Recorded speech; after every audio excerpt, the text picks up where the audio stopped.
and welcome to Cat Run Figures.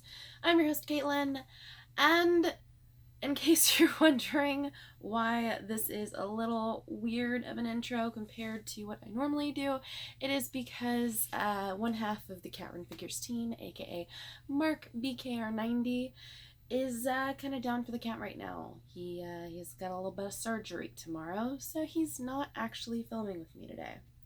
But still, I have a comic review for you guys.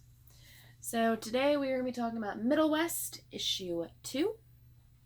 And if you haven't already picked up issue 1 or checked out my review for that, please do so. But diving right back on into the story, the way we always do. Get to see the Middlewest and the railroad tracks. And Abel is being hunted. Abel and his little fox friend are being hunted by a pretty creepy hobo bird cannibal guy named Claw. And they're talking about how tasty Abel and the fox look like, and he's even referring to the fox as the feisty little appetizer, which don't touch Fantastic Mr. Fox. Yes, I am still calling him Fantastic Mr. Fox because Scotty Young has still not answered my prayers and still hasn't given this poor guy a name. He needs one. Big issue in this comic. The fox needs a name. But he attacks Claw, and he and Abel both attempt to run on top of the train in order to escape their would-be cannibalizers? The guys who want to eat them. But thankfully for Abel and his little fox friend, there is a magical hobo wizard on the train. Yes, Jeb, the magical hobo wizard. He is awesome, and he fights Claw and Claw's friend, throwing them off of the train, saying that he hopes those wings are more than just decorative. But he notices the chest injury that Abel sustained during the first issue, and actually takes Abel on a little bit of a journey with him to his home in order to heal him. And we get to see a bit more of the Middlewest during their journey. Definitely had a lot of callbacks to things like Lord of the Rings, The Shire, Gandalf the Grey. I'm sorry, tell me that doesn't look like Gandalf and Frodo running around together. And I love these fat squirrel rabbit things just because, buku, buku.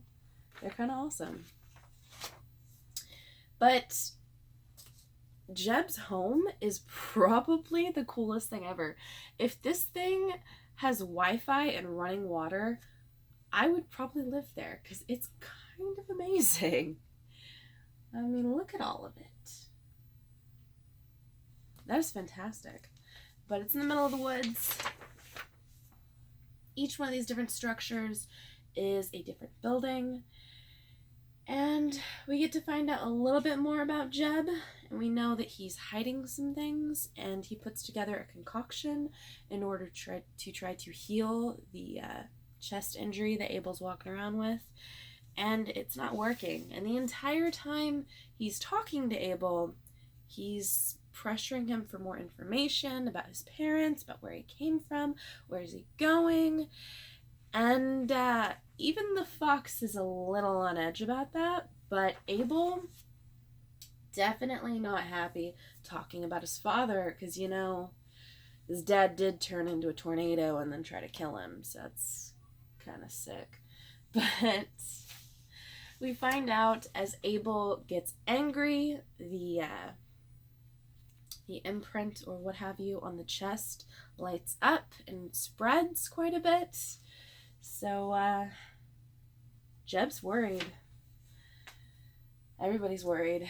And, he's saying that the concoction's not going to work. But he might know something else that will. So he leaves both Abel and Fantastic Mr. Fox to their own devices for the evening. Because, of course, it's late and, Abel is a growing boy. He needs to rest. And that's when both Abel and Fantastic Mr. Fox are arguing about what exactly is going on, what they should do, if they should stay. And that's when they decide they're gonna go snooping around, and they witness a conversation between Jeb and his bird about someone who can possibly help him. And it is the marvelous mystic mind of Magdalena. So right there. And that's when Abel steals it. And both he and his fox decide they're going to go on a bit of a quest together. Of course, like every other story with a child and an animal teaming up together that Scotty Young puts together, of course they argue quite a bit. And the fox isn't sure if he wants to quest. But he does want the snacks that Abel has packed. And Abel's saying, well, you know, these are questing snacks. So, you want to quest? Or do you not want to quest? So as we close on into the comic, they are leaving Jeb and they are searching for the magical Magdalena and to see whether or not she can actually help Abel in his issues. So even going through the sketches, Craw gets a name. Jeb gets a name. The fox still has no name. So here's the cover for the 3rd issue of Middlewest, and hopefully is going to be the issue where Fantastic Mr. Fox, aka one of my favorite characters in this book right now, will get a name. Scotty Young, if you're watching this, please give the fox a name, because it's driving me nuts. So yeah, as per usual guys, please do give me a like if you like this video, comment below, and tell me whether or not you picked up Middlewest and whether or not you're enjoying it as much as I am. Are you a Midwesterner like me? Are you seeing a lot of the same similarities from the Middle West and the Midwest? It's definitely it's honestly to a T to the Midwest, honestly. As sad and hilarious as that sounds, it is a lot like the Midwest. It's kind of perfect. But yeah, so subscribe to my channel for more comic book content, or check out any of the older videos I have up for offer here on Cat Run Figures. Like I said, I did do a review of Middlewest issue 1, so please do check that out if you are so inclined. And until next time, I'm your host, Caitlin. Bye. This is going to be an awkward exit also, because I have no mark.